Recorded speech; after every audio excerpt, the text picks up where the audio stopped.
గుంటూరు జిల్లా కుంచవరంలోని వారాహి అమ్మవారి దేవస్థానాన్ని కేంద్ర మంత్రి పెమ్మసాని చంద్రశేఖర్ దర్శించుకున్నారు.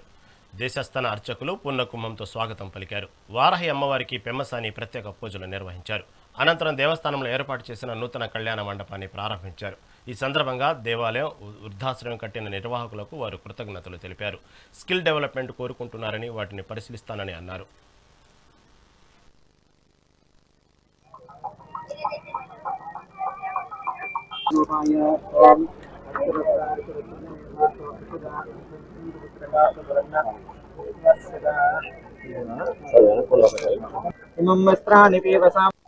ఆయనకి ఉన్న ఆస్తులు కొంచెం అయినా కూడా వాటన్నిటినీ ఒక దగ్గరికి చేర్చి దాదాపుగా 5-6 కోట్ల రూపాయలు ఖర్చు పెట్టి ఒక మంచి కళ్యాణ మండపం, అదేవిధంగా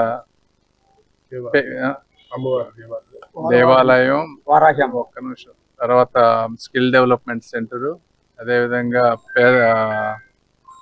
పెద్దలకి వృద్ధాశ్రమం, ఇట్లా అదే ఒక ఇంజనీరింగ్ దానికి స్టార్ట్అప్ లాగా చిన్న బిల్డింగు ఇవన్నీ కట్టారు.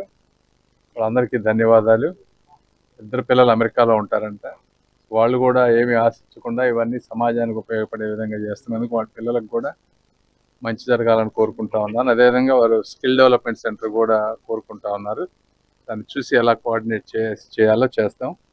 అదేవిధంగా అమ్మవారి ఆలయానికి వచ్చేటువంటి ఆదాయాన్ని, కళ్యాణ మండపం ద్వారా వచ్చే ఆదాయాన్ని, ఈ రెండింటిని మెయింటెనెన్స్ పెట్టి ఈ ప్రాంతాన్ని సస్టైనబుల్గా లాంగ్ టర్మ్గా చేయాలని మంచి ఆలోచన చేశారు. కాబట్టి అలాంటి మంచి ఆలోచన చేసిన వారికి మనస్ఫూర్తిగా ధన్యవాదాలు. వారి కుటుంబానికి మంచి జరగాలని కోరుకుంటా ఉన్నాను. Thank you. ఆయనకి ఉన్న